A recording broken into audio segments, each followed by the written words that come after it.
কার্যক্রম নিষিদ্ধ আওয়ামী লীগের প্রতিষ্ঠাবার্ষিকী ঘিরে সন্ত্রাস নৈরাজ্যের প্রতিবাদে সারা দেশে বিক্ষোভ মিছিল করেছে বিএনপি। প্রতিনিধিদের পাঠানো তথ্যচিত্রে ডেস্ক রিপোর্ট।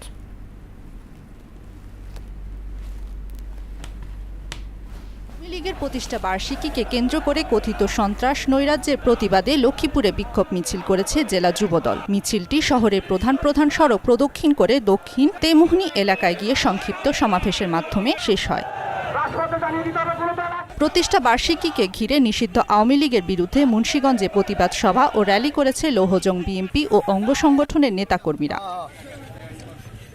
নাটোরের বড়াই গ্রামে আওয়ামী লীগের নাশকতা রুখতে বিএনপি ও অঙ্গ সংগঠনের নেতাকর্মীরা মোটরসাইকেলে শোডাউন করে।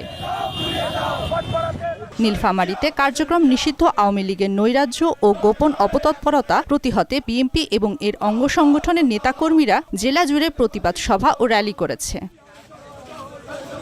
নিষিদ্ধ আওয়ামী লীগের অপশক্তির বিরুদ্ধে বরিশাল বিভাগীয় সাংগঠনিক সম্পাদক সিটি কর্পোরেশনের প্রশাসক অ্যাডভোকেট বিলকিস আক্তার জাহান শিরিনের নেতৃত্বে বিক্ষোভ মিছিল অনুষ্ঠিত হয়। এতে জেলা ও মহানগর বিএনপির বিভিন্ন পর্যায়ের নেতৃবৃন্দ উপস্থিত ছিলেন। কার্যক্রম নিষিদ্ধ আওয়ামী লীগের প্রতিষ্ঠা বার্ষিকী উপলক্ষে বিশৃঙ্খলা রুখতে ফেনী ছাগলনাইয়া উপজেলার পৌর বিএনপি, যুবদল, ছাত্রদল সহ অঙ্গ ও সহযোগী সংগঠনের আয়োজনে প্রতিবাদ মিছিল হয়েছে। গাজীপুরের কালিয়াকৈরে কার্যক্রম নিষিদ্ধ সংগঠন আওয়ামী লীগের প্রতিষ্ঠা বার্ষিকীতে নাশকতা ঠেকাতে মহাসড়কে চেকপোস্ট বসিয়ে তল্লাশি করছে পুলিশ। মিশাল বিনতে আনোয়ার, মোহনা সংবাদ।